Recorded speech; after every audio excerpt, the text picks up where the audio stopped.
Hello and welcome, friends. Sorry about that. Bit of a delay getting started there. A little longer than usual, to be sure, at that starting screen. So, apologies about that. Why is the music slowly getting more dramatic? Because that's the type of game this is. Extremely dramatic. Also, 𝖋𝖗𝖙, thank you so much for that resub. I appreciate that very much. Hopefully my chat is gonna work here so that I can do this sort of thing. Hey. Epic adventure music. Meow. Meow. Yeah, I was testing. So if you came into chat and you saw the weird, it said meow in there about 500 times. The text to speech had just sort of mysteriously stopped working, and I was trying to test it out using some of the channel redeems. Like I'd missed a few of the like posture ones and whatever because I'm used to it griefing me verbally, and then it just stopped doing that. All right, so today is a bit of a unusual stream. Something I want to be doing more of is doing like some crafting stuff, print and play games, that sort of thing. So that is what we're going to be doing today. I have some slightly bigger ideas for what I'd like this to be, but whatever, we're starting small. So there's a game on Kickstarter right now called Brute Fort. I don't know anything about it other than it looked cool. It's an 18 card micro game, and they had a print and play available. So I backed it. It's still on Kickstarter for I think 2 more days. But the creator Interstellar Gecko wants you to fix the camera. What's wrong with the camera? Nothing. Get out of here. Get out of here. Anyways, the creator has a version of the game available as a print and play that has no card art in it. So it's got this like kind of lo-fi vibe. The whole thing is monochromatic, just black and white. That's it. And what I did is I printed it out, and I got my kids to draw the card art on one side of these cards. So these cards have a backside in the... Ooh, card cam no worky. Come on now. All right, let's fix that real quick. Let's fix that real quick, because we're going to need...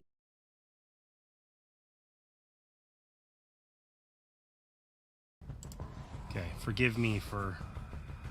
Oh, the card cam really no worky. Did I not turn it on? Pro streamer, by the way. Gotta turn the camera on in order for it to work. That is a critical part of this. Okay, and it's still not working. Damn.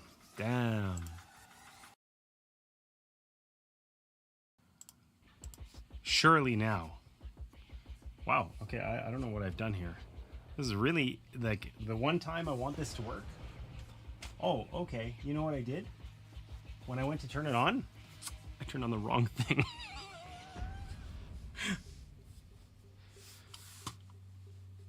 James has a lovely face. Thank you. RIP all sound. Is the sound not working? So, oh, when it was on the card cam scene. Yeah. It doesn't work there. Okay. This should be the last time because I think I turned on the correct thing this time.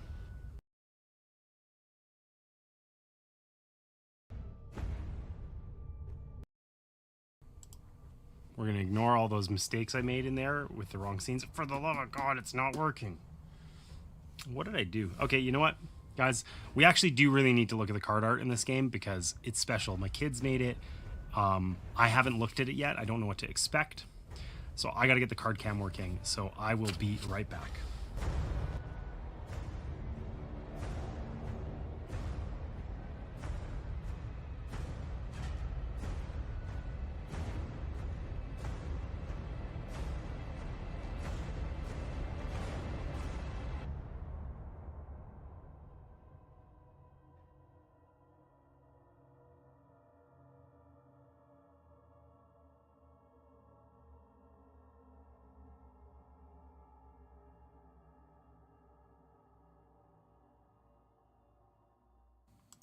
Okay, it was just being a butt.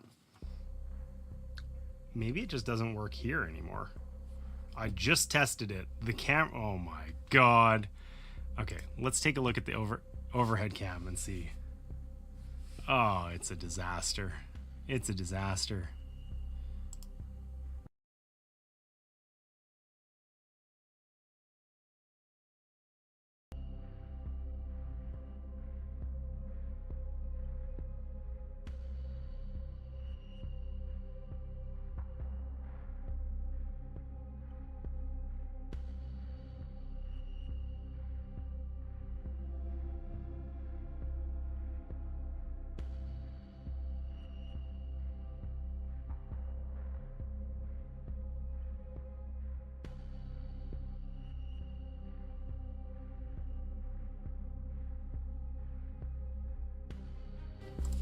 Okay, for real this time. It's not a disaster. I'm an idiot. So, did you turn it on? It is an important question. It is an important question. I did start by turning on the wrong camera, so that was a problem. But no, the inside of OBS, there's like folders for organizing stuff, and the camera was in a folder that the visibility was turned off. So I was just like trying to turn this camera on and screwing around with something that was just invisible no matter what. Pro streamer, by the way. So we expected that. Thanks. Okay, so let's talk about this Brute Fort. So this is a dungeon crawl type of game. It is currently on Kickstarter. I saw it and thought, hey, that looks cool, and decided to do a quick print and play of it. The actual print and play files with the full art will be available, like, you know, when the Kickstarter ends or whatever. But they have a free version that's artless available on their itch site, and that's what I downloaded and set up here. So we went, this is a really lo-fi game. We went with a lo-fi solution. I just printed this on, it would be generous to call this cardstock, but it's slightly thick printer paper. Okay. And these cards are double-sided, so it's black and white. And on one side, it's like, oh, here, let's not make these transparent. It's just black. So in the like full version of the game, there's like, you know, whatever. It's like the art's inverted, right? It's white drawings on top of this black background. That was hard for me to do, to get my kids to do. So those are just blank for now. And on the other side, we got the wet stone, not the wet stone, but the wet stone. I am sure that is intentional. So my sassy 12-year-old drew a bunch of questionable art on the front side of these cards, and we're gonna see how it goes. That's not a tent, is it? That is not. That is not.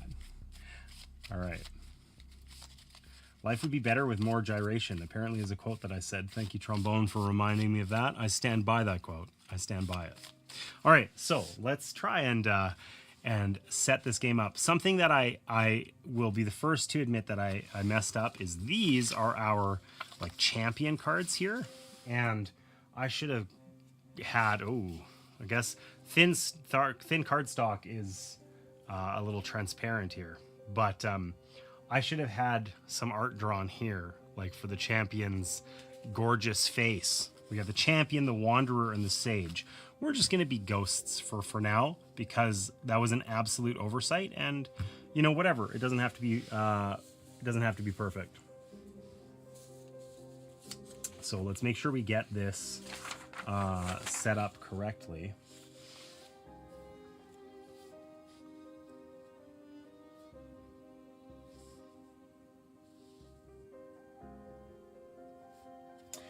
Okay.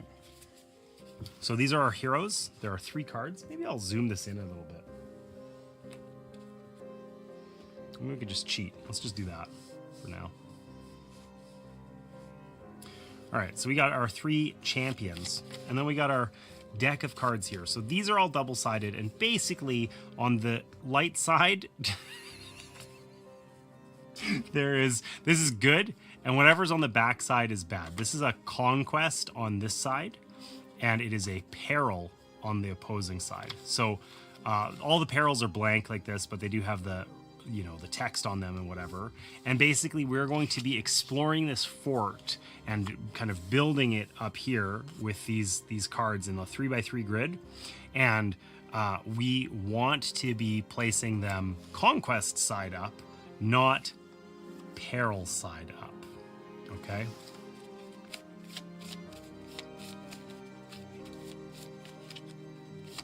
Sounds like something my kiddo would do for sure. Totally. Yeah, my kids are growing up. Like, so I have 3 daughters, and they are starting to get towards their teenage years, and the level of sass and cleverness is increasing rapidly, and I'm a little uncomfortable with it, honestly. So I don't know whether to be like upset or proud, you know? So, all right. I'm trying to give these a loose overhand shuffle. Like I said, these are very cardstock, you know? So I think what we need to do here is we just have to put one here, peril side up. Like so. Okay, so essentially what we have here is we have our 3 champions. They are named, but they have no faces. They are, you know, faceless champions with no persona. We can fix that later, maybe. But we're going to have one peril card here. This one's called the Lurker in the Dark. And this gives us a rule. It's a mini boss, they say, but this gives us a rule for the playthrough. Okay, so this says leftover resolve at the end of the game is added to the total power of perils. So we'll talk about what that means in a second here, but that's suboptimal. we don't like that. Okay, that's bad. So that's our rule for the game. And we draw a hand of 3 cards. Let's take a look at these 3 cards so that we know what we are working with here.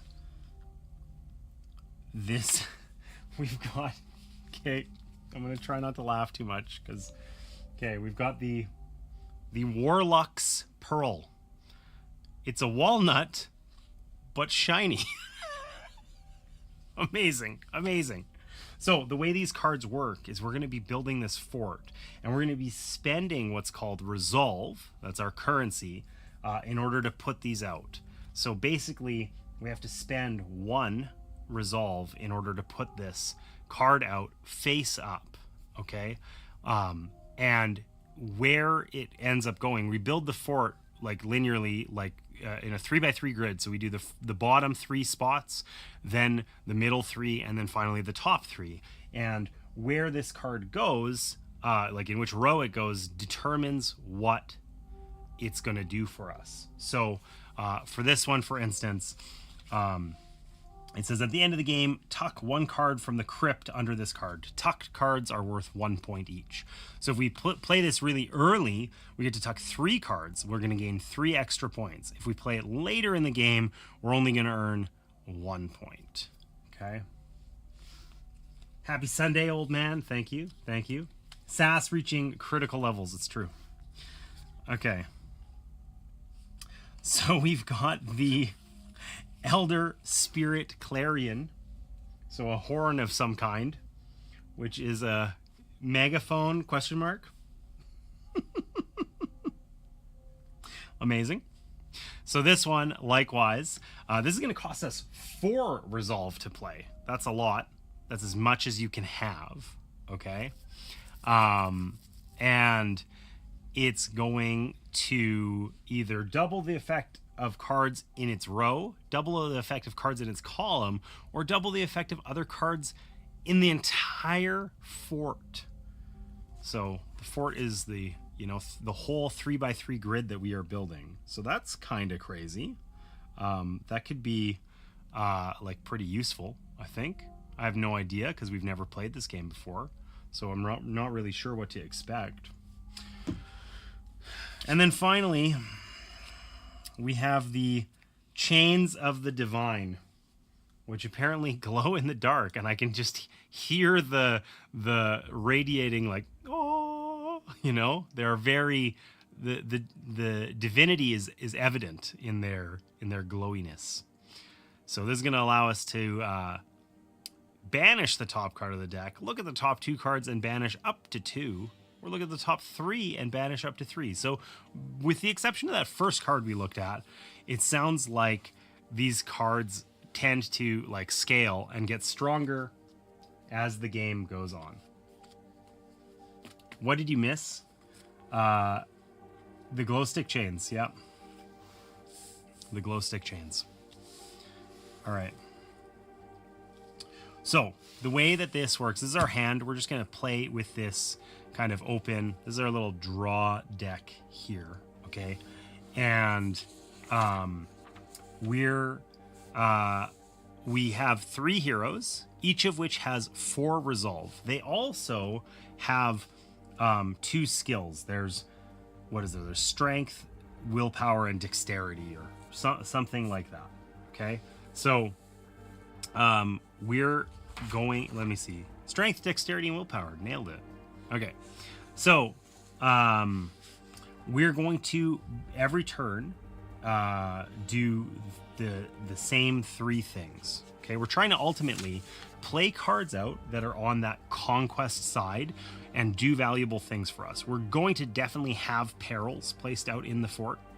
Okay, and at the end, once we've have a 3x3 grid, 9 cards out, we essentially sum up the value of our conquest cards and the peril cards. And if we have a higher value in conquest, we win. If we don't, sucks to suck. Okay, so on our turn, we're going to decide, do we want to spend our resolve or do we want to steal our resolve? Okay, so you'll remember that each of our heroes has 4 resolve and 2 skills. So in order to, for instance, play out this Warlock's Pearl, it costs me 1, okay? Because it's a walnut, but shiny.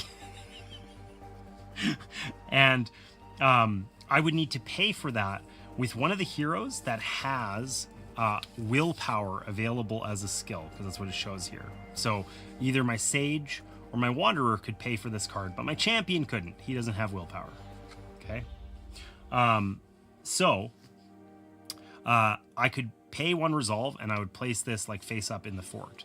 However, in what seems honestly extremely cruel, you do not get change in this game. So if I have a pool of 4 resolve and I spend 1, 4 minus 1 is 0. I now have no resolve remaining and I am a sad, sad boy. So we got to make good choices about when and where to spend our resolve. Okay.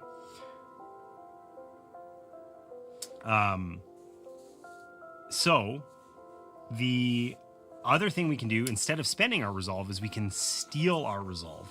And there's kind of like a clever way we essentially can manipulate our cards here, right?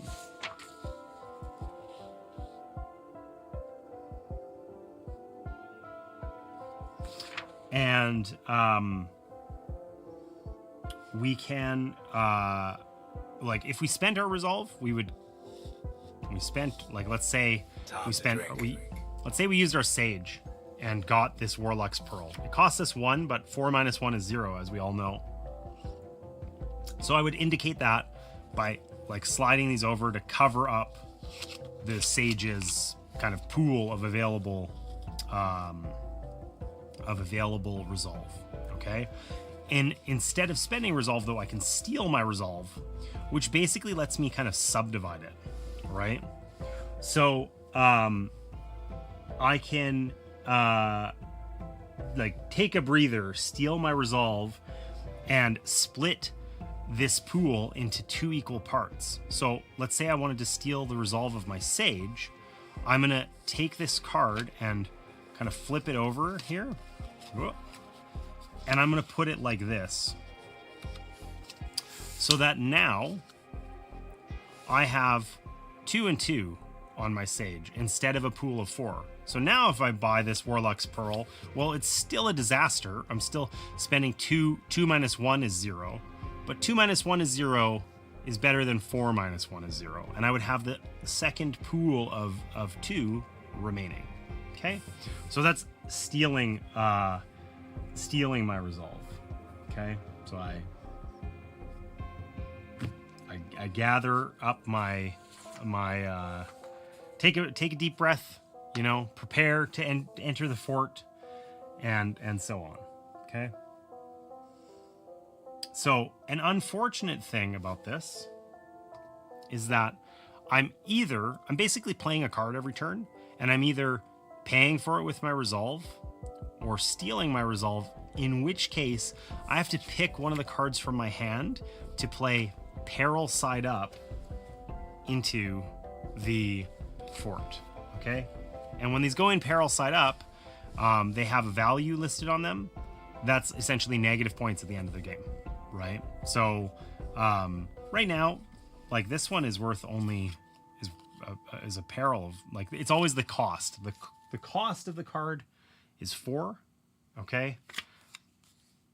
The peril negative value is always the same. So it would be 4 points against us as well. So stealing my resolve comes with consequences. I'm taking a little breather, taking a moment to, you know, prepare myself for the horrors that await, the scary card art of doom and gloom. And in so doing, I have to place a peril out. Okay? And yeah, as we play the cards out, we're going to be doing 3 rows of 3. So we do the bottom row first, then the middle row, and then the top row. Okay. When we play that card, which is essentially determined by, did we spend or steal our resolve? Is it the good side or the bad side? When we play that card, we resolve its effect based on where it goes into the fort. And then we draw up to our minimum hand limit of 3. And then we keep doing that until we have 9 cards played. And then we see if we either have a higher total value why is the word conquest? If our conquest value is higher than our peril, we win. If it isn't, we lose. Something that seems questionable that I'm not sure how we're going to manage is, I don't think we can gain resolve in any way, right? We have 4 times 3. We have 3 champions with 4 resolve. If we just spent the first 3 turns spending resolve, we would now have 0 resolve on all of our champions and no longer be able to place cards unless the cards in some way give us resolve back. Is that a thing? I have no idea. But we'll have to see. The math is not mathing. Funny thing happens. Same thing happens with cookies. I have 4 cookies. I eat 1, but somehow they are all gone. I would say that I would blame my kids for that, but everyone knows that it's me. If all the cookies are missing, it was Dad. At least in my house. Didn't know you had resolve. The word is concurrent? No, it is not. Conquest. Okay, so let's give this a try. We want to win. I feel like stealing our resolve is a really great thing to do initially. I mean, we could play this. It costs us 4. If we play our Elder Spirit Clarion, the Horn of Destiny here, it costs us 4. And then that champ is like tapped out for the entirety of the game. That seems like a lot. Double the effect of other cards in this row. We would have to have really good things to play, right? Now, when we play cards, generally, they also, they give us the points. Like, this is how we're going to compare at the end. When they're played face up, we get their conquest value. Like, this is worth 1 point to us, right? The Elder Spirit Clarion is worth 0, so we would have to get all those points from the other cards we play in that row. Doubling the effect of other cards in the fort seems kind of cool. Oh my gosh. I guess the backs of these cards don't do anything unless they're here. So let's remind ourselves. Leftover resolve at the end of the game is added to the total power of perils. Okay, so we want to spend 12 over the course of the game. We want to find a way to do that. Whatever, it's our first playthrough. Let's just go big or go home. We are going to announce our presence. We're going to run straight into this dungeon, blowing this horn and letting everybody know we have arrived. It is time. Okay. So that is spending our resolve. And we're just going to say that the sage did that, because it's the easiest for me to do with my cards. The sage runs in, he's blowing that horn, he is going crazy. There's an icon here that shows like kind of what happens with the card or when it's resolved, and broadly this one is you know, essentially at the end of the game. So other cards in this row are going to be doubled. So we're front loading everything. We want to play some big boy cards here. I mean, if we play our Warlock's Pearl, for instance, we're going to gain 6 points for it. Now, an unfortunate thing is that if we want to play that, we're going to have to steal our resolve in order to not waste a bunch of said resolve. Whatever. Lesson learned. This was a terrible idea. That's okay. Don't announce that you're coming here to all the bad guys with a gigantic horn. Okay, so we're going to draw back up to 3 cards. We found our shady accomplice. Do you trust him? I'm not even sure what he is. He looks... Is that a hood? Is that hair? Is he like some emo kid? I'm not sure, but I don't trust him. Seems highly suspect. Leroy Jenkins. Exactly that vibe. Exactly that. And then we'll figure it out later. Okay. So. I was hoping we might draw a card that was, say, expensive, you know? But we really didn't. So, we have either we're going for we're wasting 4 minus 1 is 0, right? So either we're wasting or we're stealing our resolve, and the problem with that, of course, is that if we steal our resolve, we have to play one of these as a peril card into this bottom row, which means we are wasting the value of that horn, which really sucks. But I think that's what we're going to do. Let's steal our resolve and plan to play out this Warlock's Pearl. So we have to steal... This requires willpower, so we are going to steal the resolve of our Wanderer, because the Wanderer has willpower available, okay? So we're going to take this. Our Sage is dead to us. Our Wanderer, on the other hand, now has 2 pools of 2, but we have to play one of our cards to the fort as a peril card. Okay, so Chains of the Divine, we're going to keep our Pearl. We know we're going to play that. That's worth 6 points to us if we play it next turn. Or 7. I think that's a lot, probably. Okay, we're going to play one of these ones. They're both going to count 1 against us. The cost, when we flip them over, is always the same, or the peril that it's worth is always the same as the cost. These are both negative 1 point, essentially. Okay? So, Which of these do we want to do? This lets us banish cards. I don't even know what we would do with that because we don't know what the hell we're doing. So this feels like low value to us. Swap this card with a card in the fort. Swap this card with a card in the row below. Ooh, this would be really useful because then we could swap a good card into the doubled row. So we're going to get rid of the Chains of the Divine. I'm sorry, they are radiating greatness. No. But they're going to go in here as a peril card. So the thing on here doesn't matter. That's only when it's in this slot. But it is going to be 1 point against us. Okay. So you trust him? Yeah, of course I trust the shady accomplice. Come on. Surprised they didn't draw an Among Us for that shady That's true. That could have worked. That could have worked. All right.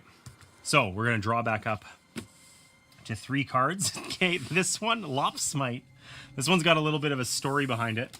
This is a weapon, but my kids have, one of my girls has 2 pet bunnies, and this is one of them, Milo. And 𝖋𝖔𝖗𝖙, it was a very you know, good interpretation of the word lop. So he's got, you know, he's a bunny, a lop, and he's got little floppy ears, and you're going to throw him forward, and he's going to bite the toes of anyone who dares exist in his general vicinity, which is pretty true, pretty on brand for Milo. So that's the card that we got here. Crazy. So what does this let us do? 𝖋𝖔𝖗𝖙 says here that if it's played in the bottom row, destroy a peril with power 4 or more in this row or column or anywhere in the fort. So this would be really cool if this would have been a great card if this had been a nastier peril, but it isn't. So 𝖋𝖔𝖗𝖙's not super useful for us right now. And we know what we want to do is we want to get our Warlock's Pearl into this row, because then it will be doubled. Instead of we get to tuck 3 cards from the crypt under this card, we get to tuck 6. What if there are no cards in the crypt? You know what? I'm just going to assume that we get to actually do that. That's a problem for future James. So 2, we need to use our Wanderer because that was willpower. 2 minus 1 is 0. That pool is gone, but we still have the other 2 remaining. So we've played 3 out of 9 cards, and we've used up half of our resolve budget. Feels suboptimal, but just the way it goes. Sounds like animal cruelty. Isn't the animal cruelty making an animal run it? Whoa. Are you calling me an animal? No one's making me do this. I do this by choice. I don't know that makes it better. That was mean. That was a rough one. All right. So, what did we get? We got the gallows. The gallows armor. It's a spooky helmet. The rest is gone. Ah! Okay. So, this costs 1 less for every card in the crypt. Okay? So, when we destroy cards, they go into the crypt. There's essentially 2 kind of trash piles, like in kind of Dominion terms. When we destroy cards, they go into the crypt, and they won't come back unless something specifically allows it to come back. When we banish cards, they go to the oubliette. So we have 2 separate trash piles that operate independently. Some cards are going to allow us to, you know, recover them from the various spot, you know. So no matter what, the gallows armor always says it costs 1 less for every card in the crypt. It occurs to me, I was like, we'll just put all these cards out from the crypt and get all these points. We don't actually have any cards in the crypt. We're going to need to destroy cards in order to get them into the crypt, and I have no idea how to do that. Now, An interesting idea here is that our gallows armor, if we place it out, it has power 6. So it would be one that 𝖋𝖔𝖗𝖙 can just bite the toes right off of. I don't know how he bites the toes off of ghost armor. Frankly, I don't care. It's badass. So we could just play this out knowing that we're going to use 𝖋𝖔𝖗𝖙 to get rid of it at a later time. Now, we would have to play 𝖋𝖔𝖗𝖙 into the correct spot. And that would also mean we're not... Oh, we can't use him on the Tamper Rats anyway. They're only a power of 1. That seems not crazy.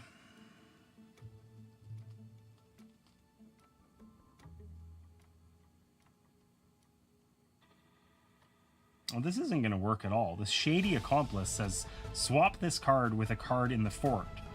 That just means we move this one into that spot, and it's worth 0. So if we have it here, it doesn't do anything for us anyway. It's just useless. The nothing it does is doubled. I'm bad at this game. I'm bad at this game. Spooky helmet, they call me at work. That's a little weird. That's a little weird. But I'm happy for you, Risto. Maybe? Question mark? Okay. So what are we going to do? I say let's just... We're experimenting here. I like to try and play games. Not that this has happened so far today, but I like to try and not take forever on the first play. So let's steal our resolve. Maybe our champion, we can split that into 2 pools of 2. We can always combine them. We can spend 2 pools of 2 as 4. We can't do kind of the opposite, right? So let's just play our gallows armor out. That's 6. That's big and scary, but we're gonna sick 𝖋𝖔𝖗𝖙 on it later, and we'll take our champion here and make sure that we have 2 pools of 2 now, and we get to draw it back up. The poison salve looks kind of like a flask. Do not open, please. It also looks a little questionable, but we're not going to talk about that. My kids drew these. So what's that do? It costs us 4. Oof. And we need, what is it? Not dexterity. It is dexterity. We need dexterity for it. What does it say? If we play it into the middle row, perils in this column each have -1 power. And if we play it into the top row, perils in this row and column each have -1 power. That's kind of huge. That's kind of huge. Okay, so the question is, what the heck are we going to do here?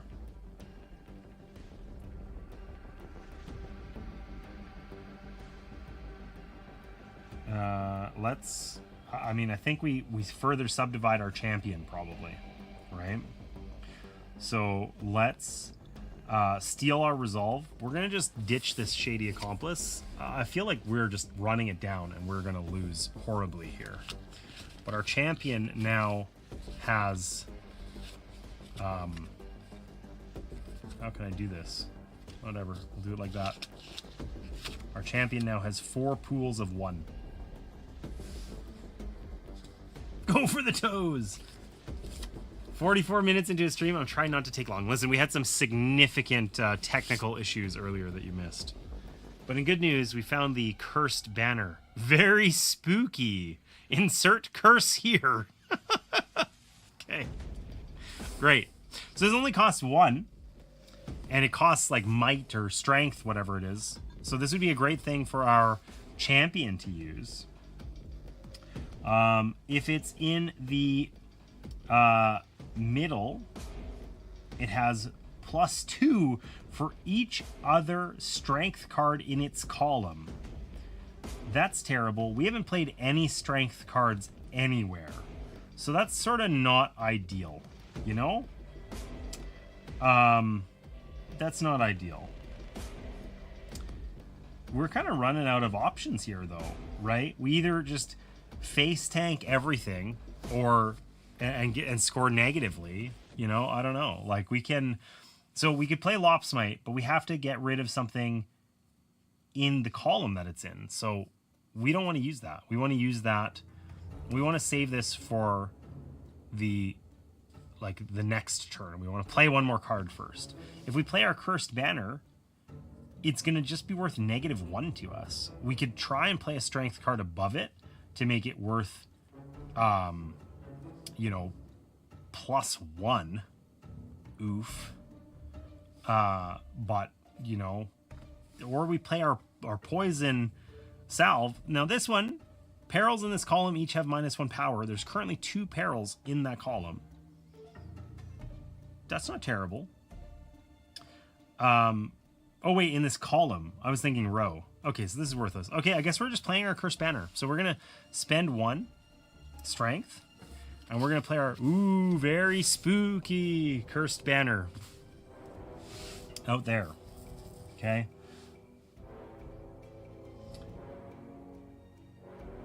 I really flubbed this, I think. We have not seen a lot of options for the crypt. Oh, the fleet foot boots. Speed. Nice. I like it.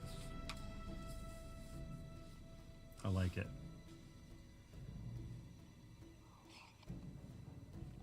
Okay. So, what now? We want to play 𝖋𝖗𝖗𝖙. If we play 𝖋𝖗𝖗𝖙, we can destroy a power 4 or more peril in the fort. That's huge. I mean, we don't have to play him right now, but we have to not mess it up. We have to play him at some point. He's only worth 0, but he gets rid of this -6. And then when this is gone, the next card we play will go here. Now, unfortunately, this destroys it rather than banishes it, so we're still going to get nothing for this. Min-maxed our way right into nothing. Okay, let's see what our fleet foot boots do. Trigger all other instant effects in this row or column. We literally haven't played any cards with those in the entire game, so that doesn't feel likely to work for us. It's also worth 0. So this is pretty valueless. And this would be great in a different place, and we don't have enough to spend to play it. So this is just going to rot in our hand. So it's 𝖋𝖗𝖗𝖙 time. It's 𝖋𝖗𝖗𝖙 time. So we're going to play this for 2 strength, which means it has to come from our champion here, who's now down to just 1. But it allows us to destroy a peril with, I keep thinking, I feel like I'm saying like clothing, like apparel. Destroy a peril with power 4 or more. This was 6. So it's gone. It's in our little destroy pile here. We've got the crypt and the oubliette. If we destroy it, it goes to the crypt. Okay, so we can get a point for this. We're not going to get 6 points, but we can get a point for it. That's cool. All right. So we gain another card, and I think my music has miraculously, mysteriously stopped for no reason. So I'm going to see if I can fix that real quick. Ooh, can I do it? Oh, I'm trying to use my computer from across the room. Why did you stop? Oh, it just randomly stopped, like for no reason whatsoever. All right. That should fix it, hopefully. Okay, so I realized with my zoomed in camera, we actually can't see the top row, which is unfortunate. So let's see if we can fix that real quick. And in the meantime, what does our skeleton key do? Our skeleton key, it is waiting. Is that what it says? Waiting? It is watching? It's watching. Or is it? The art is magnificent. I like it. Okay. Tuck 3 cards from the oubliette under this card. There are no cards in the oubliette. I feel like that's a point of clarification that we might need to know, but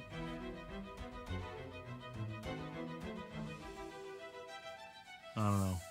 I feel like if they have to come from a specific spot and we don't have any there, we probably just get nothing, you know? So, sucks to suck. So that's fairly valueless for us then, right?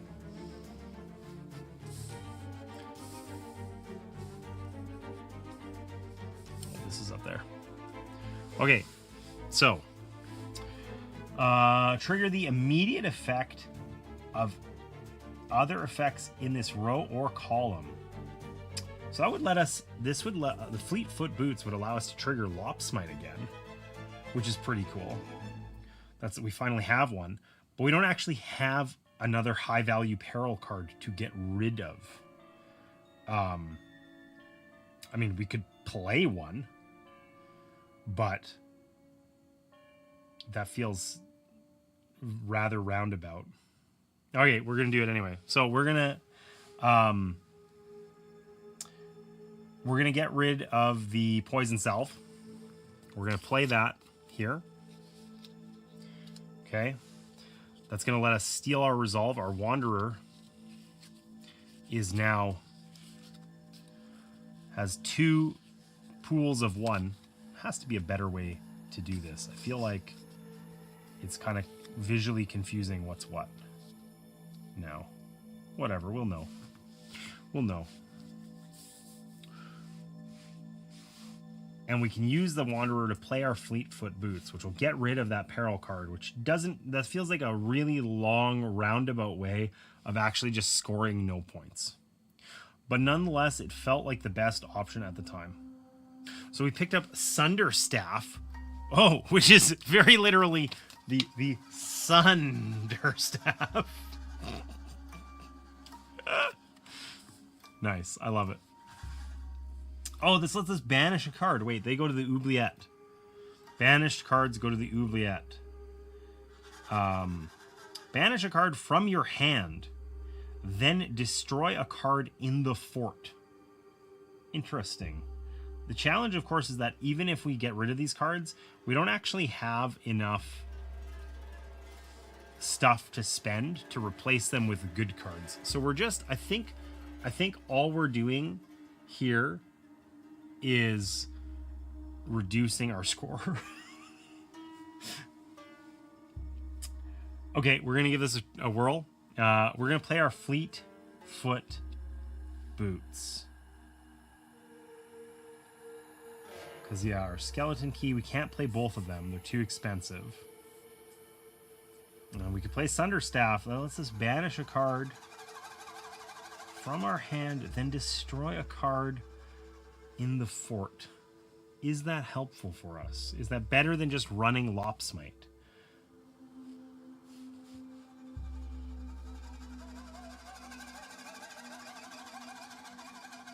Let's throw 𝖋𝖗𝖙 at their toes again. That's more fun. Okay, so we're gonna spend our 2 dexterity in order to play our Fleet-Foot Boots. Trigger all other instantaneous effects in this row or column.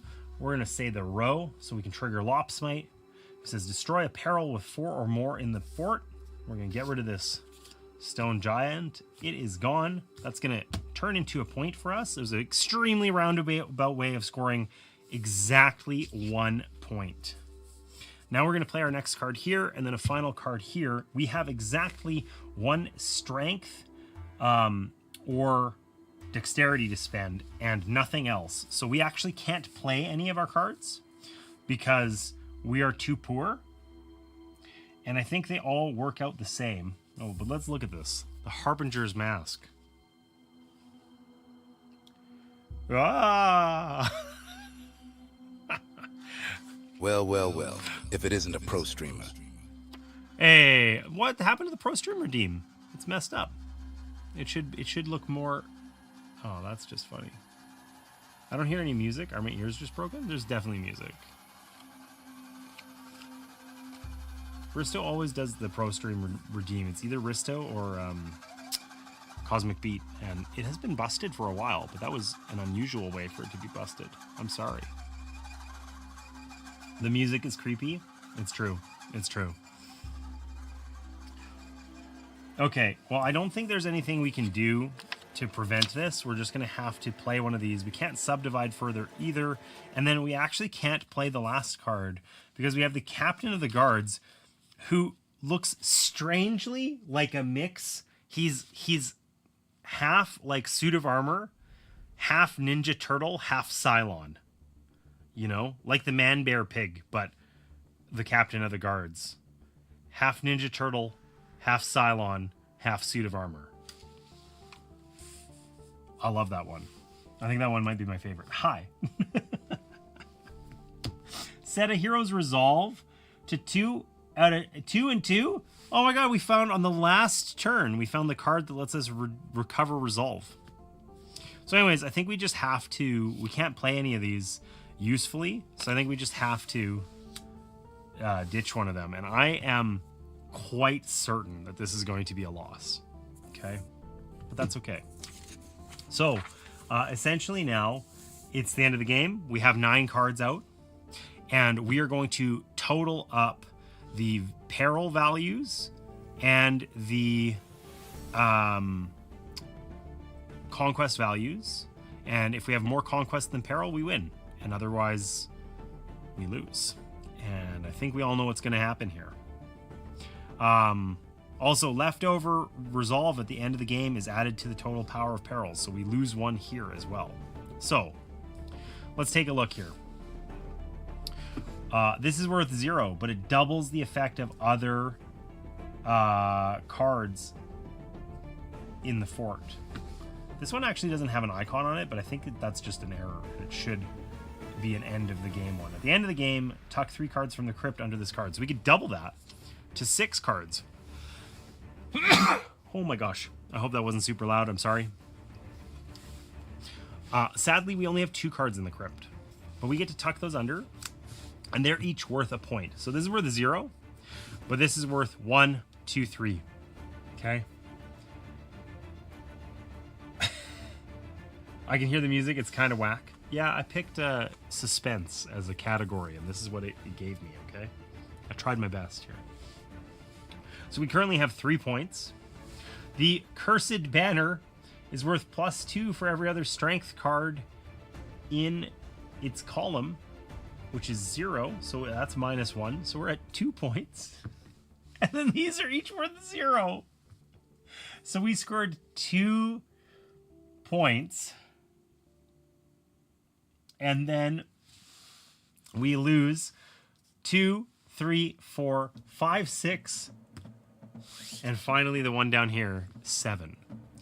So our overall score, we have to have a positive score, essentially. If we subtract the peril from our conquest, we need a positive score, and we got -5. So had we lived the dream Warbucks Pearl Wombo combo, and there had actually been cards in the crypt to put under this, that would have solo got us like a win, basically. Instead, it was our only source of points, and we still failed. So, holy cranky, I haven't caught your streaming forever. Smiley face, I'm setting up a TV set, and I'm listening to you, but happy Thanksgiving to everybody. Hope everybody had a wonderful and safe holiday on stream, here and off. Well, holy crikey, there you go. There you go. Okay. Yeah, it's been a while, Jason. Nice to see you. Nice to see you. Happy Thanksgiving as well. Hope you are doing well. And yeah, I have been streaming substantially less. I did take a little bit of a break, and I am streaming exactly once a week these days, only on Sundays.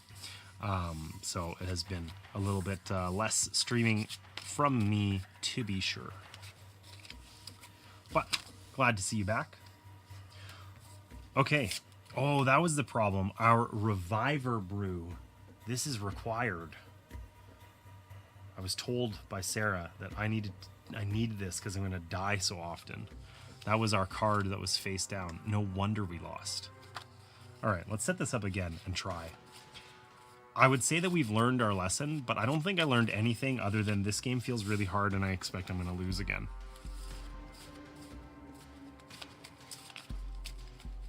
we'll give it a we'll give it a work. Exactly once a week. What, streaming? Yeah, it's true. Sundays only. That's the way it works. All right. Get out of here, mouse. So I liked the card art here. I think that added to it. It would be more fun with art on the back, but of course that would require, well, I either had to edit the cards so that there was actually space for it, or we had to have a decent way of doing art on a black background. And I wanted to keep this simple and easy, and there wasn't a good way to do that. So, oh well. Don't mind my questionable shuffling here. All right, this is our card. The Hound of Ruin is our little modifier this time. Let's reset up our heroes, our nameless, pictureless heroes of faceless wonder. Okay. So, those of you who just got into stream, we have 3 heroes. They have a budget of 4 resolve each. We're going to be playing cards from our hand. All of these cards have art drawn by my kids. Okay. Their cost is at the top. It has to come from a champion with a matching icon. They all have 2 out of 3 icons. Okay. But this is our resolve pool. When we spend resolve, we spend all of the resolve from that pool, even if the cost isn't the same. So if I spend 4 on this poison salve from my champion pool, for instance, that's fine. Okay. 4 minus 4 is 0. If instead I spend 2 on these Fleetfoot boots, 4 minus 2 is also 0. Okay. When I spend those points, I get to place these cards out face up. They will then be worth the value shown in the top right and trigger any effects shown on them. Those effects will be determined by where they get placed in the fort we're building. We're going to build a 3x3 grid here. We have to work bottom, middle, and then top. But where they get placed will determine kind of the strength of what they do. Most of the cards do more when they're placed later, some the opposite. And they'll often interact with rows and columns based on kind of where they are placed. In the event that we want to divide up, steal our resolve, we can divide up our pool down here so that we're not spending 4 minus 2 is 0. We can flip this around. Life was better when it was simple. Life was better when it was simple. I miss my NES. Every time, that's what I think about whenever anybody redeems that. It just makes me think of the good old days.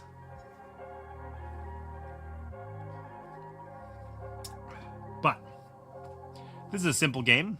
Harkens back to a simpler time. So I can split my resolve pool up so that instead of it being a pool of 4, it's 2 pools of 2. And then now when I spend 2 minus 2, it's 0. I didn't waste any. And that other pool of 2 is still available.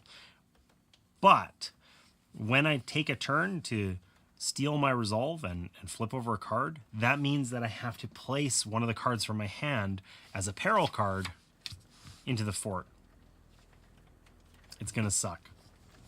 So it's going to count negatively. So we're either spending inefficiently or suffering with negative cards, but having an opportunity to spend, to maximize our value, you know? And that's kind of the crux of the game. And I would say that no one should listen to me about it because I got it exactly wrong and failed horribly last time. So let's try and do better. The bar is extraordinarily low.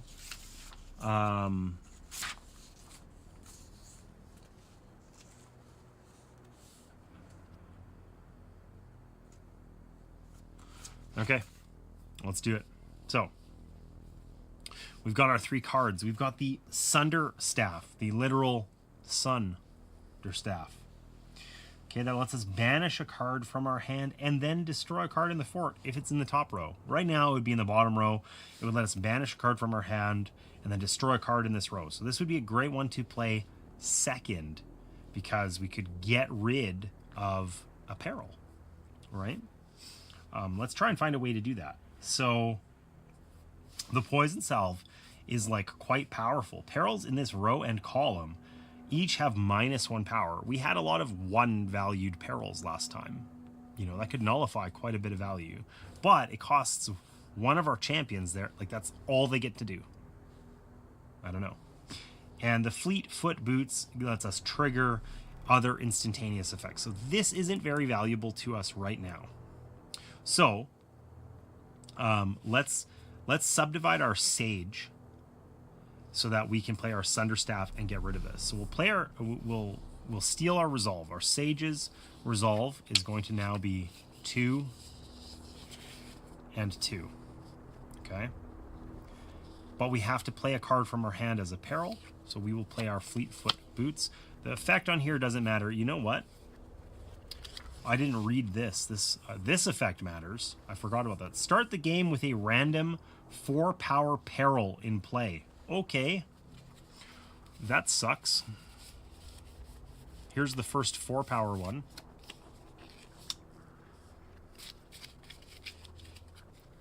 Let's not forget about that. Okay, so now our Sunderstaff matters even more.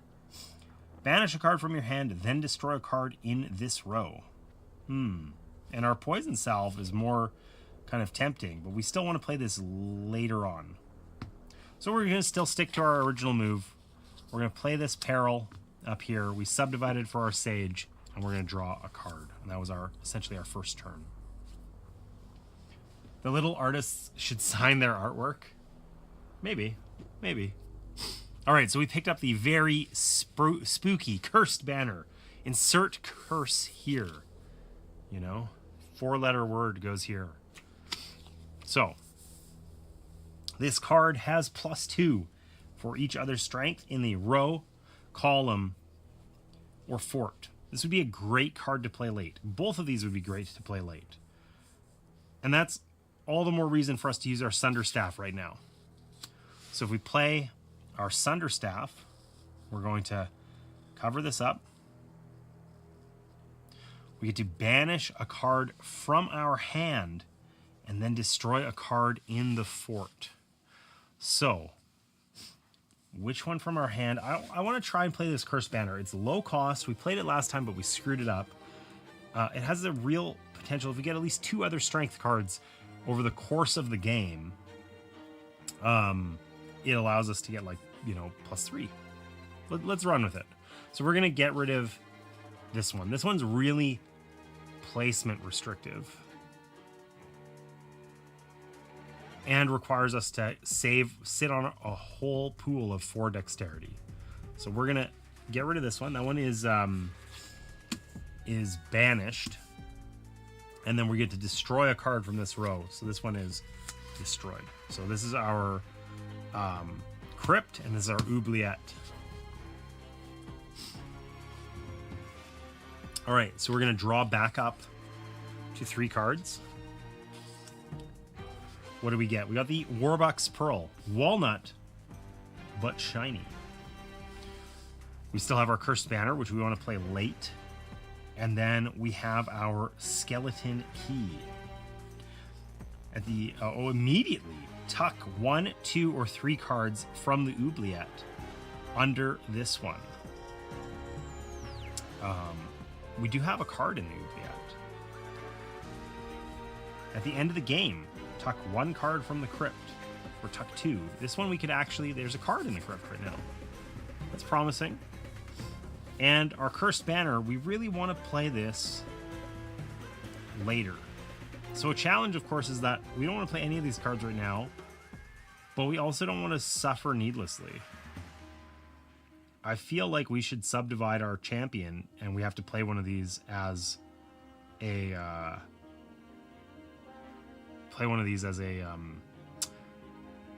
peril. So that sucks, but that's okay. We got to do it. So our champion now has two pools of 2. Which one of these are we going to play here? We want to play our Cursed Banner. Sitting on it for forever seems like maybe a mistake. We haven't seen any other strength cards. That means we're due, obviously. Obviously. Thank you for that lurk. You're broke after buying the 8-bit? I find that hard to believe. We do have cards in the oubliette, but only 1. So this isn't super valuable. This one's easier to derive value from. So let's get rid of the skeleton key.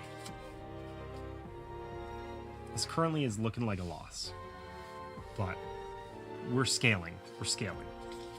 And we found the Chains of the Divine. You can hear their greatness radiating.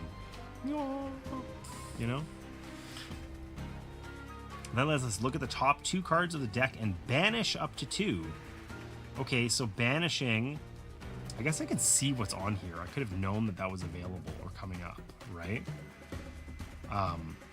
Banishing... Let's get this right. Banishing goes to the oubliette, and destroy goes to the crypt. Yeah.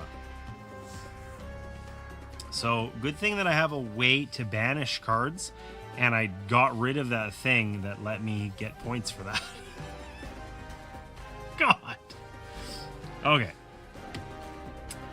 So, we kind of, out of spite, we ruined our own little wombo combo there. And on principle, it feels bad to do anything about it. Another thing that feels bad is we just happened to, like, kind of roll low. All of these have, like, a 1 value. I don't want to spend, you know, 2 for 1. That sucks, you know? So, what are we going to do here?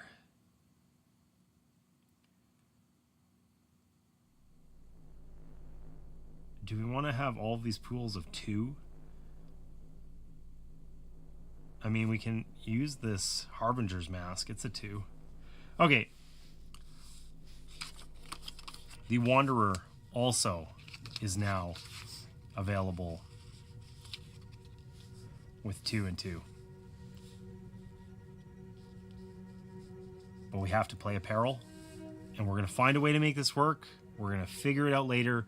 On principle, we're getting rid of our spiteful card of the Divine. Man, I wish I had that thing that let me reduce the values of those. I don't.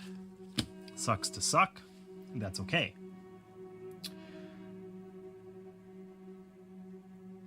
This one lets us get +1 for each other card in, like, a endgame card in this column or row. So currently it is going to be worth a extreme amount of nothingness.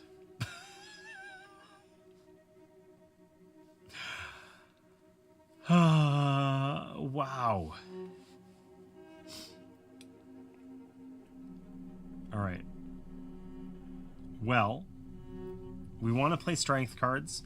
Let's just play. We got to get some cards out that are worth points. So let's spend our 2 on this Warbucks Pearl. Okay, and it goes out here. At the end of the game, we can tuck up to 2 cards from the crypt under that card. There's currently only 1 card in the crypt, but it's still worth 2 points. 2 resolve for 2 points seems worth it.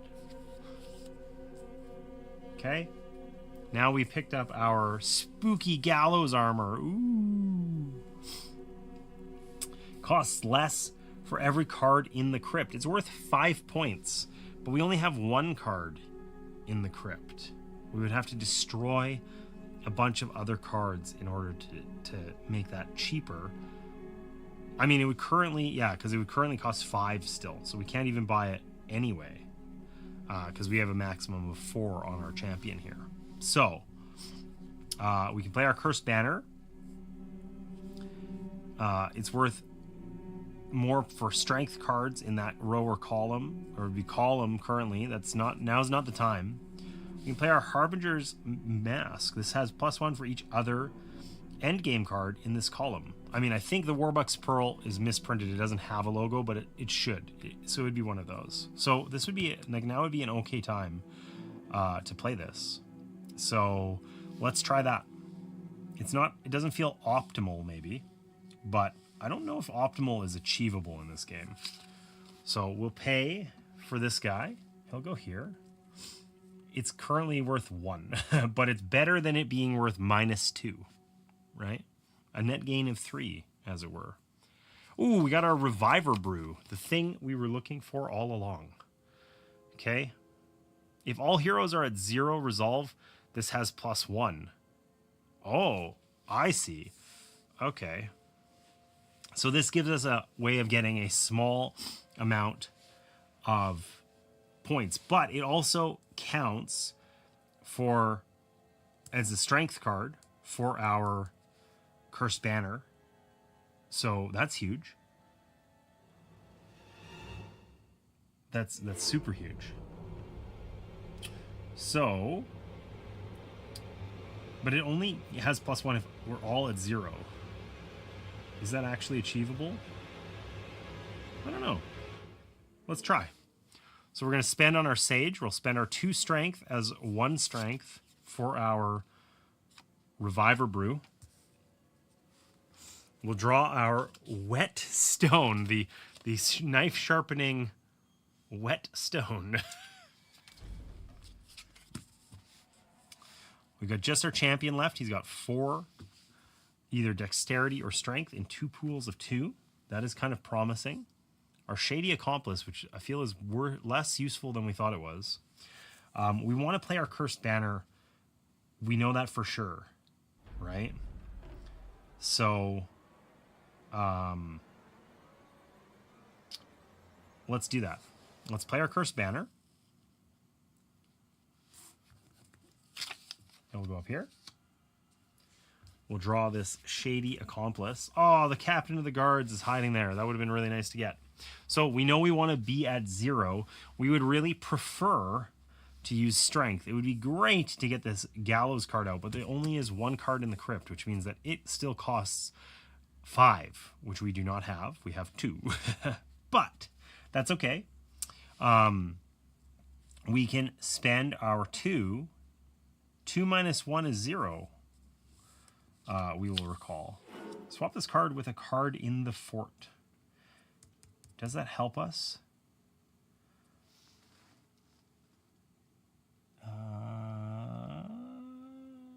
Maybe?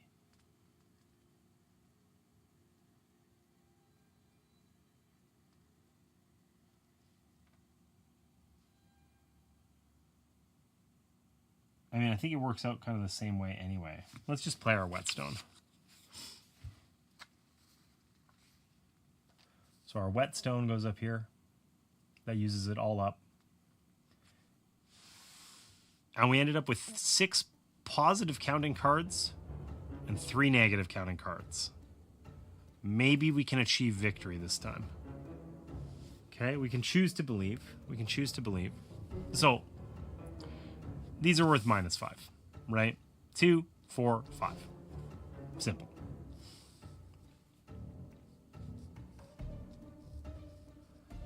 Considering we started with a -4 power peril, not that bad. So, our Sunderstaff is worth 1. Okay. Our Harbinger's Mask. This has +1 for each other endgame card in this column. That's only 1. So this is 1, 2, 3. At the end of the game, tuck 2 cards from the crypt under this card. Well, we don't have 2 cards to tuck, but we have 1. So that's worth an extra point. So we have 1, 2, 3, 4. Been a while since you had a drink.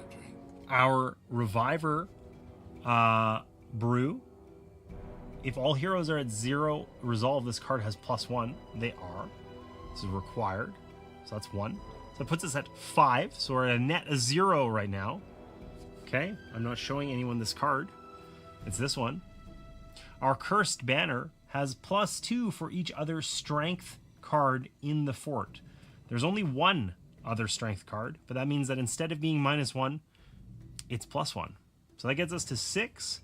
And then our Ritual Whetstone has +1 for each tucked card in the fort, of which there is 1.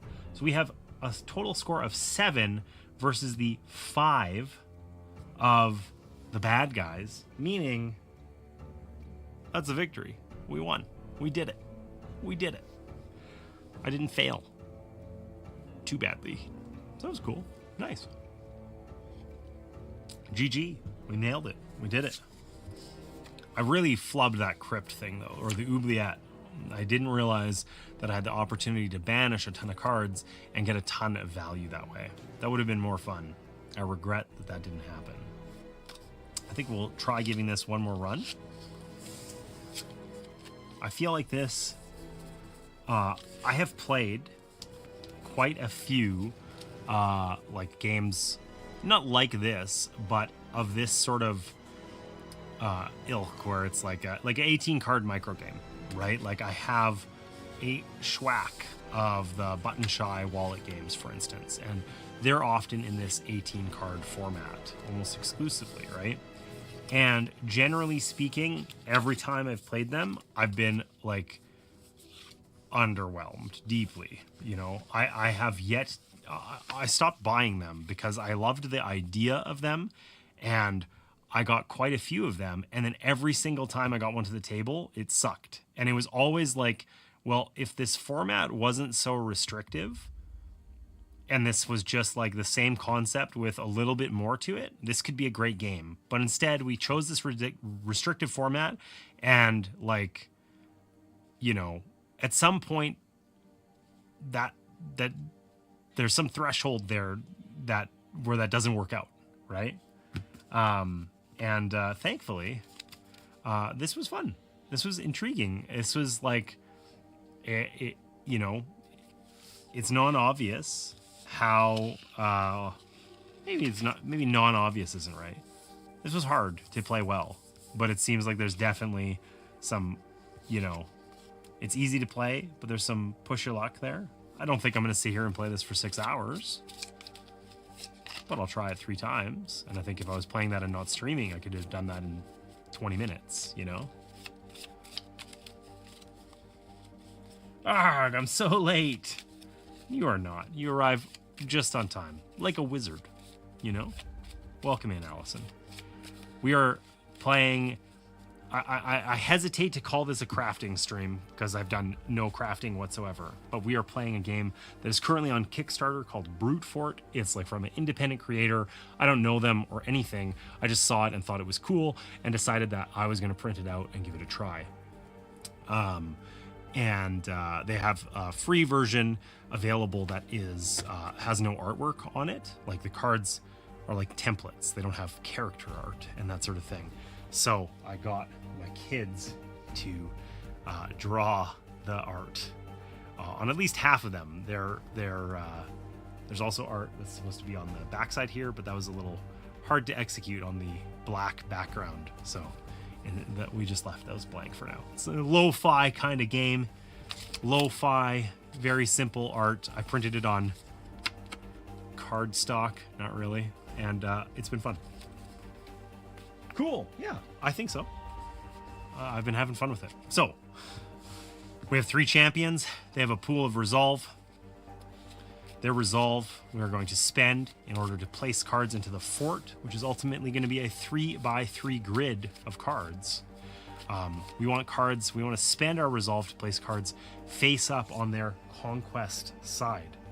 It's going to cost us the value in the top left, and we will earn the value shown in the top right and resolve anything that's shown here. In the event that we don't do that, we place a card out on its peril side and it is worth negative points.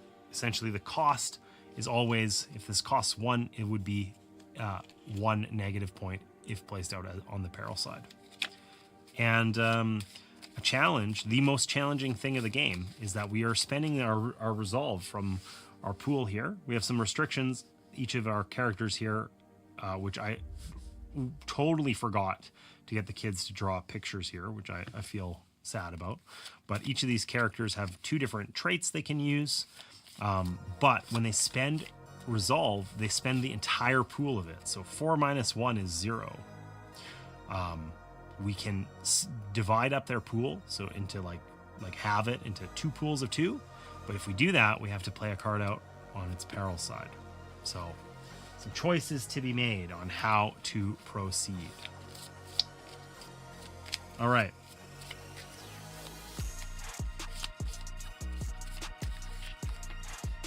The worst part of this is shuffling these. I really should have sleeved these, but I didn't actually have any sleeves that were just clear. And these cards are all double-sided, right? And all of my sleeves were like colored on one side. You know, they were a solid red or black or something on one side. So I didn't have any that would work. I also hate sleeved cards, but that's okay. All right.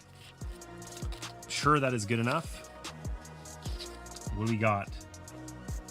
This is the same card we had the first run through, so I'm just gonna veto that. We're gonna try a different one. We always start with one negative thing that gives us a little bit of variability here. So in this case, is our mini boss. This is the Mysterious Trickster. So our willpower cards have -1. So we probably don't want to spend a lot on willpower this game. We'd rather have our face-up cards be strength or dexterity, because the first game we lost, just so that we kind of have a sense here, we got, like, you compare at the end of the game our conquest value versus the peril value. If you have a higher value, you win, right? We got -5 overall the first game and +2 on the second game. So we got a narrow victory on the second game. But let's try this out here. What do we got? Okay, we got the skeleton key. It's watching. Okay, that lets us score points from cards that are in the oubliette, which is, there's 2 different trash piles.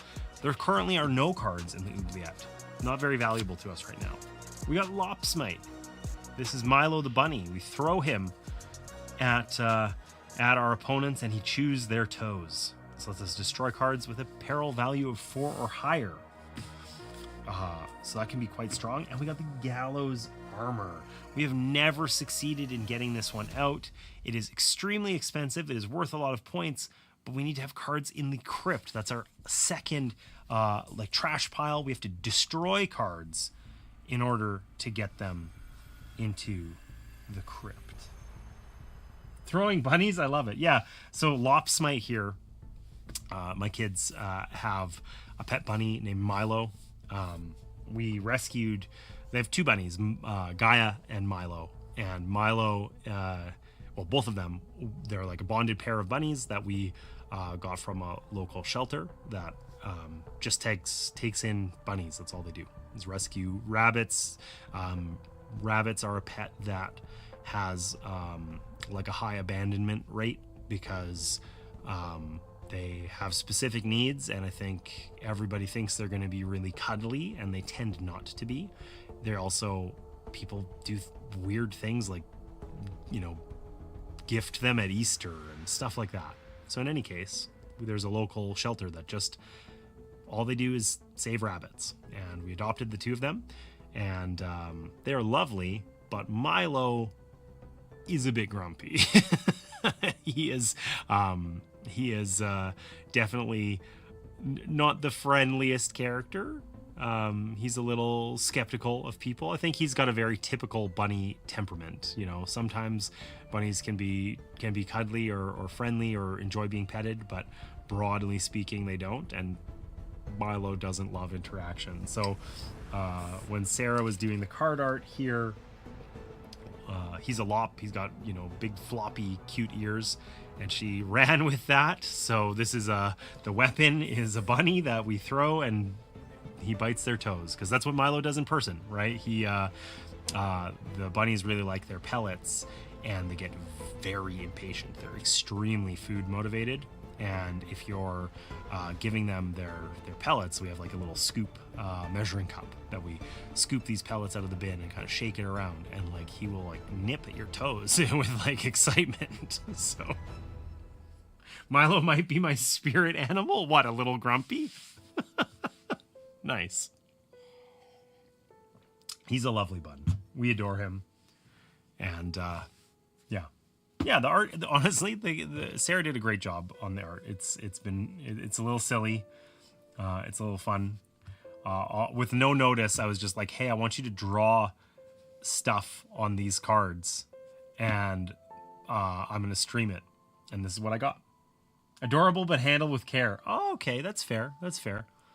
Yeah, that would describe Milo very well. Okay, so let's learn our lessons. We know we can use 𝖋𝖔𝖗𝖙 to get rid of a strong, high value peril card. So that means we could use it to get rid of the gallows armor. It's sort of like net negative. We end up spinning our wheels and don't really gain a lot for that. But I don't feel like we have a lot of choices here. So let's play our gallows armor as a peril card because we're stealing the resolve of our sage here. So these cards have a little method where we can do that like subdivision to track how much resolve we have. So our sage now has 2 pools of 2 instead of 1 pool of 4. And we have this played out as a peril card, which is worth -6 points. Basically, if this stays on the board, it's probably an instant loss, right? So then we draw up to 3 cards. We found our ritual whetstone, which is, of course, the very literal wet stone. This card has +1 for each tucked card in the fort column or row. Of course, where we play the cards, in which row we play them, has a lot of importance, but we can't really pick. We have to do the bottom row first, then the middle row, and so on. So a little bit of hand management in order to make that happen. So if we play 𝖋𝖗𝖙 here, we need to pay 2 strength. So we could pay 4 strength from our champion. That would suck. Let's pay 2 strength from our sage, and we get to destroy this. It goes over here into our crypt. That means it's available for some of the cards that let us, like not the skeleton key, but there's this one lets us take cards from the 𝖋𝖗𝖙. That's for cards that are banished. We banish things to the 𝖋𝖋𝖙. Dead things are in the crypt. So one of the other cards lets us tuck cards from the crypt. We already got one there, so maybe that can happen. We will draw back up to 3 cards. We gained the Warlock's Pearl. It's walnut, but shiny. This one is worth extra. So this is like the one we just talked about. At the end of the game, tuck 3 cards from the crypt under this card. Now a challenge is that this one only costs 1. So we would be wasting some of our pool, and it's a willpower card, which are all -1. So it would be worth 0 and cost us 2 to play out, or 4. Neither of those sounds great to me. So let's not forget that we can see this top card, right? This card has +1 for each other end game card in this row or column. Okay. We could maybe work with that. So I think what we have to do is like always here, we can't really just, I mean, maybe if we got really high cards, we could just play 3 high cards and win, but I feel like that's unlikely to happen generally. So we're going to have to steal our resolve here. And I think we should do so for our Wanderer. So our Wanderer is going to now have 2 and 2. But we have to play one of these as a peril card. We do have cards in the crypt, so this isn't terrible, but it's still going to be worth a point. So let's get rid of our skeleton key. There's nothing in the 𝖋𝖋𝖙 right now.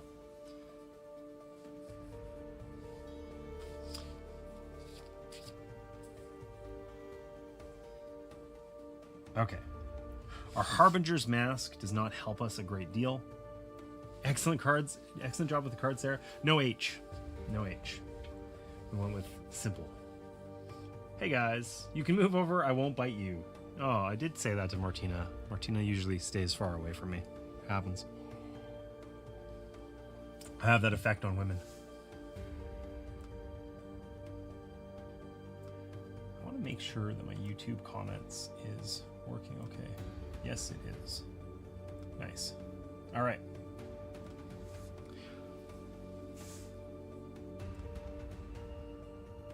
for posterity. We'll just include that there. Okay, so the Harbinger's Mask.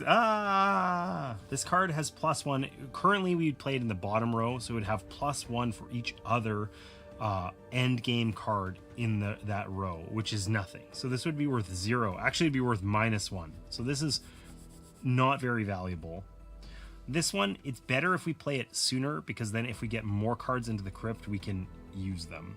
So let's just get it on the board. Even though it will currently be worth -1, it would be worth 0. Well, I guess it would be worth 1. We have 1 card in the crypt.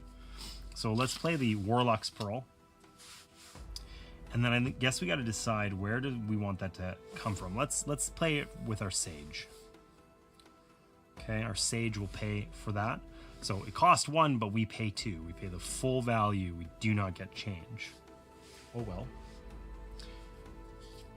We found the Elder Spirit Clarion, the Megaphone of Destiny. Dun dun dun dun. I believe we used this. This lets us double the effect of all the other cards in its row, column, or the entire fort. And we played this as the first card right out of the gate the first time we played the game. That was not good. It did not help. We're not making that mistake again. Now, all of our cards are endgame ones, which is cool. The Harbinger Mask is, if we play it into this middle row, it's for every card in this column. So this would be a great one to put here, because then we could put another one above it, and it would be worth 3 points less 1. That's an option. If we play our Ritual Whetstone, this has +1 for each tucked card in this column.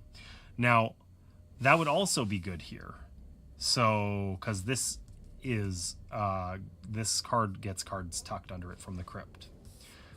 So that's cool. I mean, strictly speaking, it doesn't say that we have to build this left to right. Just that we have to do the bottom column, then the next one, right? I think we actually do have some ability. You know, let's think that out. Let's think that out. I think we can do it that way.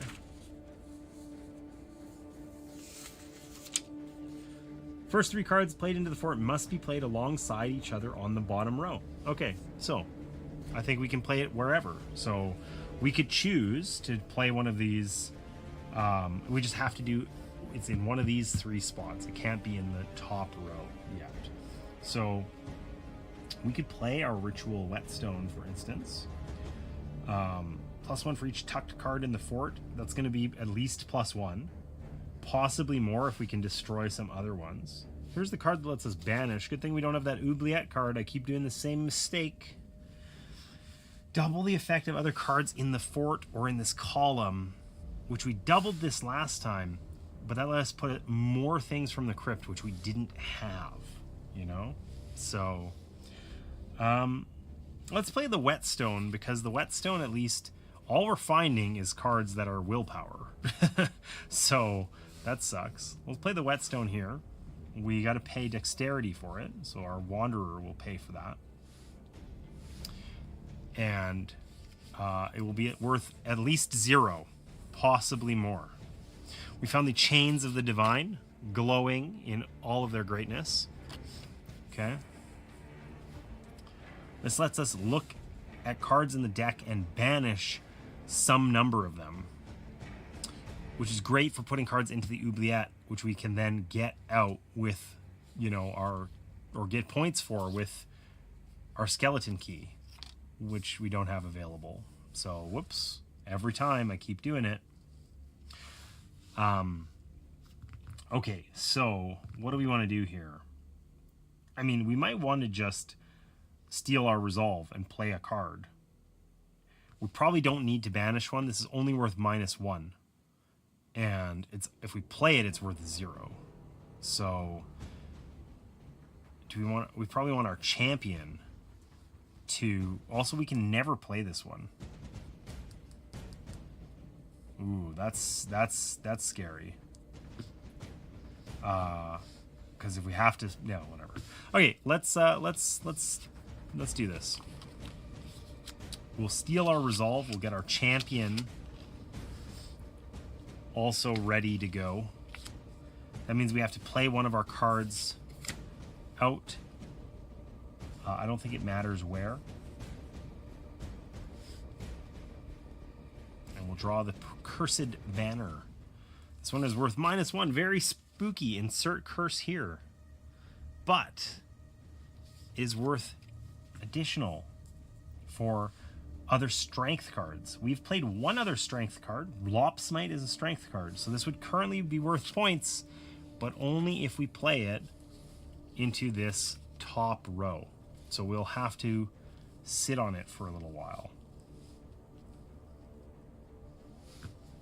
That was a fail.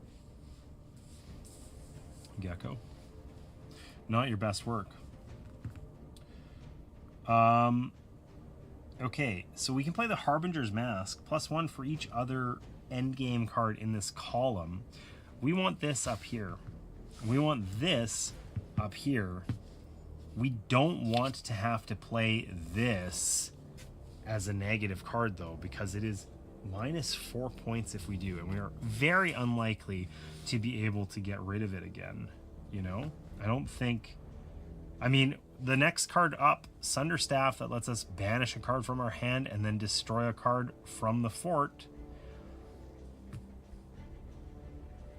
Okay, let's do this. And whose stuff do we want to divide up? Probably the Sage, so we don't waste it on this cursed banner.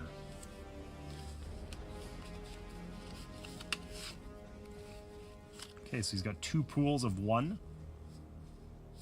Did I spend this? I must have. What did I spend it on?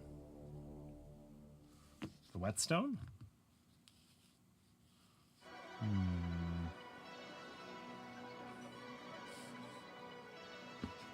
I think I did. I messed that up, and now I don't remember. I must have. I must have. Okay. Sunderstaff is now in our hand. It is the very literal Sunderstaff. Okay, it lets us banish a card from our hand and then destroy a card anywhere in the fort. We could get rid of that big -4. We will then replace it. Our next card would go into that slot, so we have to be kind of aware of that.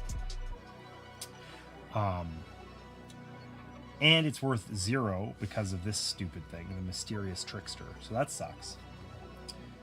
But I think it's worth doing. So let's spend our Wanderer to play the Sunderstaff. Banish a card from our hand. That also kind of sucks, because that means we have to get rid of something from here. Either getting rid of our Harbinger's Mask or our Cursed Banner. So this one is currently, we have one other strength card, and that's going to give us, like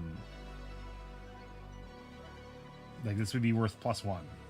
Our Harbinger's Mask is going to be worth +1, probably. Well, this one costs less. Damn it. I guess let's get rid of this one. We'll banish it. It's in the oubliette. And we'll destroy one of the ones from here. It goes into the crypt. Just like that. We'll then draw these cards. We found the Captain of the Guards, which is rad, but this costs 4 strength, which we do not have, which is a real shame, because it gives us, this is the only card that lets us gain resolve, right? I also said this guy looked like half suit of armor, half Ninja Turtle, half Cylon.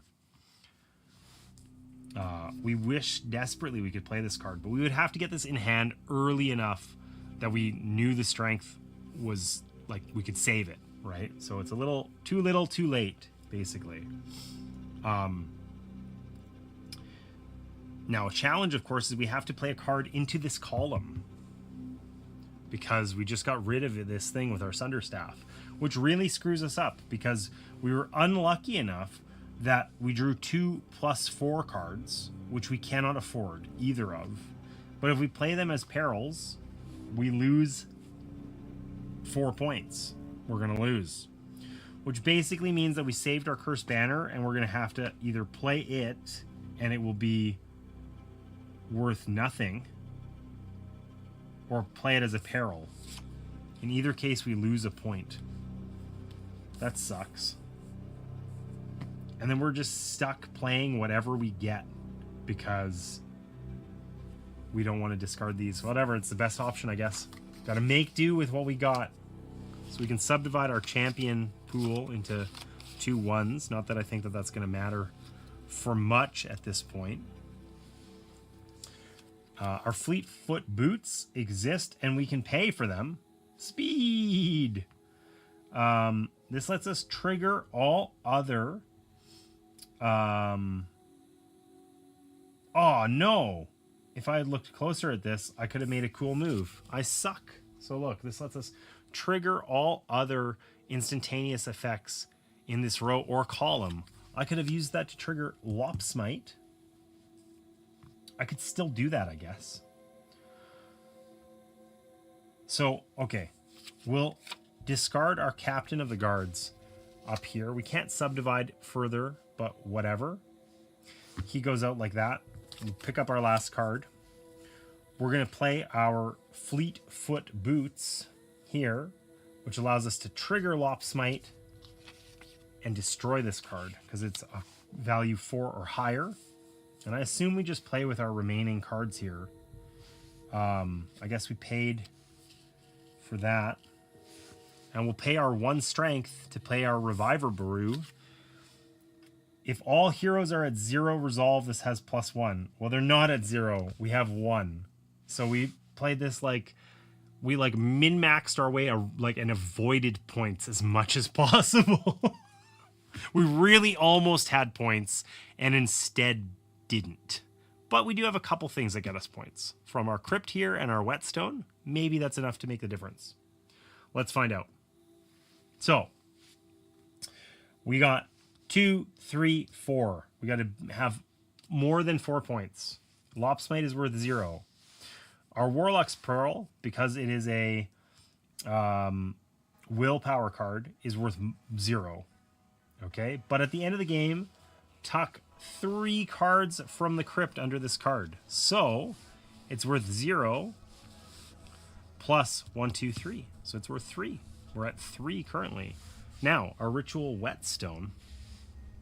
This card has +1 for each card, each tucked card in this column. Ah, so that's also 3. So we have 3, 6. Okay. Then the Sunderstaff is worth 0 because it's 1 minus 1 because it's a willpower card. So we're still at 6. Our Fleetfoot boots are also worth 0, so we're still at 6. And our Reviver Brew is worth +1 if all of our heroes are at 0 resolve, but they are not. So it is worth 0. So we got 1, 2, 3, 4 peril and 3, 6 conquest, which means that's another victory. Despite my questionable play, we found our way into victory again. So, GG. Nice. Nice. All right. I think I'm actually going to wrap up stream really early today. Right now. Right here. Right now. This was fun. I liked this game. This isn't a game I'm going to play all day. Right? I'm not going to sit here and play this 20 times in a row. But it does live the dream of the like 18 card micro game, right? If you look at you should check this out. It's called Brute Fort. I don't have the link handy because that would have been something clever to do, but you can look it up. It's on Kickstarter right now, and it comes in interesting packaging with like a playmat and stuff like that. The shipping was super cost prohibitive for me. I'm in Canada. Whatever, that's not happening. But I did buy it, and I am going to be doing like the proper print and play with the full version of the game when it comes out, right? So effort very low. Like, you need to be able to print some cards, and that's literally it. They do need to be double-sided and aligned, at least not horrifically, but that seems like a very manageable problem, you know? And overall, this feels like it, like I said, I have comfortably a dozen button shy games, and this is better than all but maybe one of them, right? Like, every single one of them I've played and been like, ugh, you know? And this lives the, like, micro game dream, you know? It's small, it's simple. I think the way that the heroes manage the resolve pool is kind of interesting. It's, like, clever. It does feel a little gamey, maybe, but it is definitely, you know, it's interesting, and the way that they've handled it with the cards is practical and reasonable. You don't need dice or whatever, anything else to track it. It's kind of cool. Effort level negative, almost. Yeah. Hey, thank you for dropping that in the chat, Allison. So yeah, this is on Kickstarter. Like I said, I have never. I don't know the creator of this. I didn't reach out to them or anything. I just thought this looked cool, and I spent, you know, less than an hour today to print this out, get my kids to draw some art on it, and cut it, and that was enough to play the game, right? So, like I said, I'm going to try to do a better print and play of the full edition with the art that's included. There's also sort of like it's got a lo-fi vibe, like there's you know, like a kind of digital grungy kind of soundtrack with it and that sort of stuff. So I'm looking forward to playing the whole thing. I imagine the experience will be very similar, but it'll be interesting to see it with the art and the sound and whatever, like kind of in totality, right? So I'll be doing that on some future stream. And generally on this note, I want to be doing more of this stuff. I want to be doing more print and play games.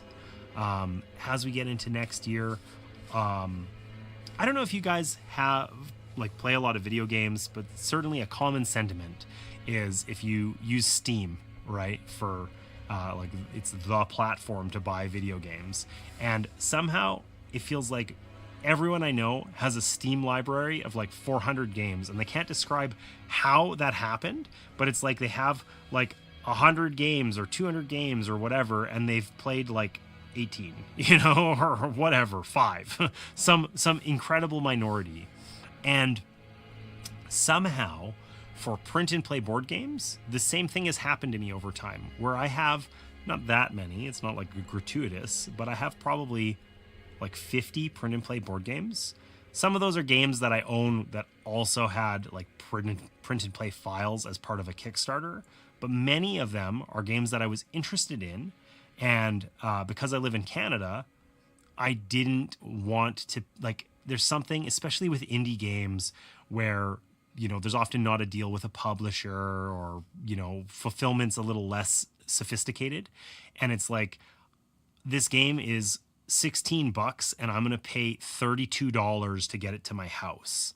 There's something fundamentally upsetting about that, right? So I end up with all these print and play games, and then largely I have not printed nor played them. And I want to get better at that, right? So getting closer to crafty, that's right. Mine got so big from a PopCap bundle, 100 games for $20. Yeah, exactly. I used to have Humble Bundle, the monthly kind of subscription. And it's okay, every month I got 20 games, and you know, often they were smaller titles or indie games or whatever that seemed interesting, and irrespective of whether they were interesting or not, I would just add them to my Steam library and I'll play this later. I'll play this later. I'll play this later. And I never did. And, you know, if it can happen with a video game, well, then the barrier to entry on a print and play is way higher, right? For my Steam library, I just have to press the install button and wait 10 seconds, and then I'm good to go, you know? For this, I have to actually do some work, and a lot of the print and plays are a lot more involved than this, right? But nonetheless, I want to make good on that, and I want to get back not get back to. I have never ever, like, this is like maybe the second or third time I've ever done a print and play game. But I want to get to a point where I'm regularly printing games out and trying them out. And I want to do some content creation around that, some crafting streams, some like videos of the creation process and reviews and whatever. So this was a very much a dipping of the toe into the kind of print and play whatever, you know, that big body of huge number of print and play games I have with no shame, but the opportunity is there for me to actually make some of those and get to playing them, you know. Excellent dip. Thank you. Hey, Time Roller, welcome in. Just as I'm wrapping up, are you streaming today? I hope you are. I doubt it, but I hope so. Anyways, I think that's it for me today. Let's go raid somewhere. You know what would be really nice? If anyone has some suggestions. Just finished TTRPGing. All right. What flavor of TTRPG? If anyone has suggestions about where to raid, let's raid somewhere a little bit more in that kind of crafty maker type space. I don't much care what it is. Some sort of genre, some sort of stream where they make things. This was a print and play game. Let's keep it on brand. Let's find somebody else who's making something and go raid there. So I would appreciate any suggestions. Drop them in chat. Otherwise, I'm going to take a quick peek here. But I hate the Twitch raid interface now. I say that every time. I don't think I'm ever going to stop saying that. Eat to surf is the only art I have. Normally not arty. Okay. I'm making right now. Working on sewing. Nice. Good for you. But probably not streaming. I don't know that I have a lot of mini painting, but I don't know that I have a lot of other kind of crafty stuff generally.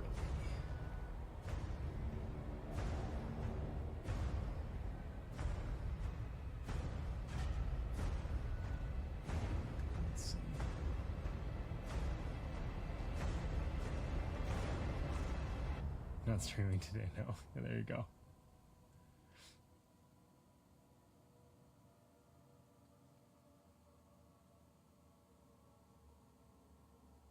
My kids have started to, like, they're kind of somewhat interested in crochet, actually, which feels like, crochet feels impossible to me. You know, it just like, not even impossible, but just like, I feel so at odds with that sort of thing. Like I don't have any crochet capability or interest, you know? Crocheting is fun too. I am so glad that people love stuff like that. I think any sort of like fiber craft art stuff can be so like interesting and impressive and like, seems like a really enjoyable, like fulfilling activity for lots of people. I'm just so deeply aware of the fact that I am not one of those people. I don't know. It just, you know, I'm glad. I'm so glad that there's others. All yours are mini painting. Yeah, that's okay.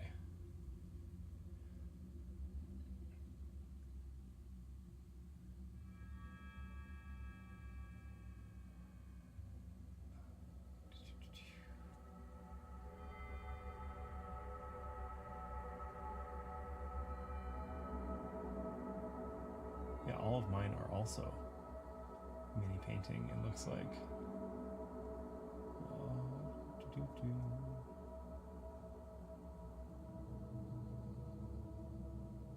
I mean, mini painting is fine. It would just be fun to find somebody who was doing something else. I don't know. You know what? We're going to raid the nice lady over there. Because why not? It's been a huge long time since I've been in one of her streams, just painting, and that's crafty. That counts. And we're just gonna do that. We're gonna call it. I'm gonna start that up right now. And it's a little bit zany sometimes over there, but it has been a while, so I'm not sure what to expect, but I guess we'll see. So anyways, thank you guys for being here for this quick and dirty print and play stream. I really had a lot of fun with this one, and I want to do more of this, so appreciate the support. Cosmic Beat, thanks for that resub, appreciate you.